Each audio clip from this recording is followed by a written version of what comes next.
আপোনালোকৰ কেতিয়াবা এনেকুৱা হৈছে নে ছবি এখন উপভোগ কৰি আছে আৰু ছবিখন শেষ হৈ গ'ল আৰু শেষ হোৱাৰ পিছত আপোনালোকৰ মনত এনেকুৱা অনুভৱ হৈছে যে ছবিখন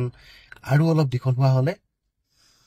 মই আজি আপোনালোকক এনেকুৱা এখন ছবিৰ কথা ক'বলৈ ওলাইছো যিখন ছবি উপভোগ কৰি আপোনালোকে যথেষ্ট ভাল পাব আৰু ছবিখন কেতিয়া শেষ হৈ যায় আপোনালোকে গমেই নাপাব প্ৰায় 2 ঘণ্টা 15 মিনিট মান দৈৰ্ঘ্যৰ ছবি হয় আপোনালোকে ছবিখন কেতিয়া শেষ হৈ যাব আপোনালোকে গমেই নাপাব ছবিখন ইমানেই মৰম লগাকৈ বনাইছে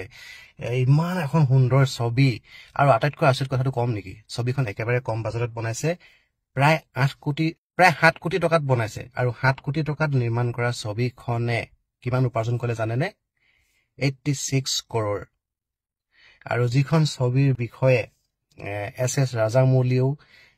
পোষ্ট কৰি প্ৰশংসা কৰিবলৈ বাধ্য হৈছিলে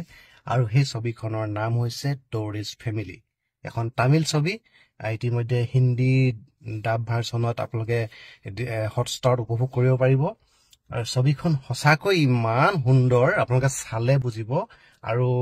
যদি আপুনি সিনেমা ভাল পায় তেন্তে টুৰিষ্ট ফেমিলি ছবিখন আপোনালোকে কেতিয়াও মিছ নকৰিব আপোনালোকে এবাৰ উপভোগ কৰক আৰু তাৰ পিছত ক'ব যে কেনেকুৱা এখন ছবি চালো